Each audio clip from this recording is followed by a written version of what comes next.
So what does my next guest make of all this? The White House threat to sue? Texas Department of Public Safety Lieutenant Chris Olivarez joins me now. Lieutenant, thank you for being here. So just to put a fine point on it, the federal government's not doing its job in closing the border. So Texas, at its own expense, is trying to fill in the gaps. And now the federal government is suing Texas for doing what the federal government should be doing. It's wild. You know, it is. Good morning, David. Of course, you see that hostility from our own federal government trying to stop Texas in protecting the sovereignty of our state and essentially the country, because our state troopers, our Texas National Guard are at the front lines right now, while Border Patrol agents are overwhelmed processing the surge of illegal immigrants that are coming across the border between ports of entry. But it is quite shocking, and this is something that we've been dealing with for the last 3 years, when we're not only dealing with the surge of illegal immigration at the border in Texas, and also having to go after and combat criminal activity, criminal organizations for smuggling, drug smuggling, but our own federal government trying to stop us when we're trying to stem that surge of illegal immigration, because they failed to do it in the last 3 years. You just put up the numbers earlier in your show.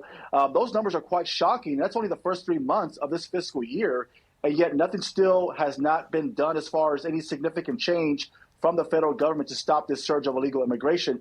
The only thing right now that's inhumane, that's causing harm to these illegal immigrants that are coming across our borders, is the federal government's failed border policies.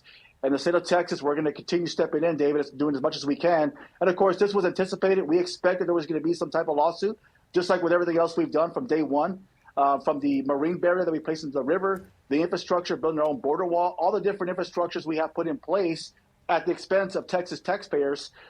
We did anticipate there was going to be some type of pushback from our own federal government. By the way, there's the other threat of people coming in, the so-called gotaways. We don't know anything about them. We just explained that in the northern border, we caught an Iranian who was associated with terrorists. That could be happening in the southern border as well. Have you seen any evidence of that? Well, there has, David. There has been for the last 3 years. And that's why I've always said the threat's already here. The threat's been here. When you look at the amount of gotaways, over 1.7 million in the last 3 years, which I expect that number is much higher, because the fact that we don't know exactly, that's just based off an estimation, based off cameras and sensors.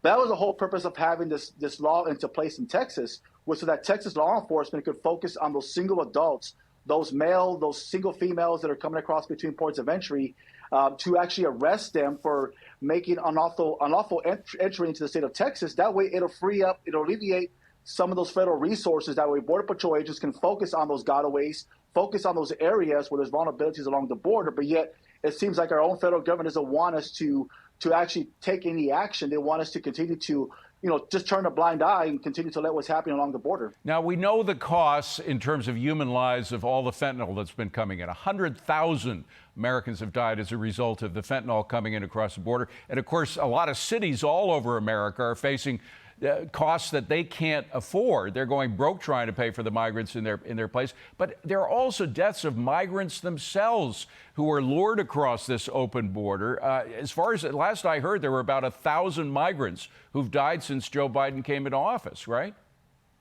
That's a great point, David. That's one thing I think that we don't talk about too much, right? We talk about the surge of people coming across and the threats and the national security threats, but also the fact that this federal government has allowed the highest number of illegal immigrant deaths at our southern border. And that's why when you show that video of the press secretary talking about that the governor of Texas, Governor Abbott, his policy, his new law is inhumane, is going to cause harm.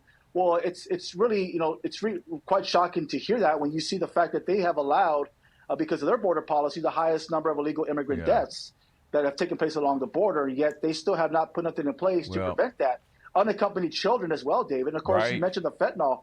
We continue to see a mass production of fentanyl that's coming across our border. It's killing thousands of Americans every single day, and yet nothing's being done to support these families. Well, Lieutenant, as you well know, 2024 is an election year. It may well make it incumbent upon this administration to tighten up the border a bit. Certainly, for your sake, I hope so. Lieutenant Chris Olivarez, thank you so much for being here again, Lieutenant. Appreciate it.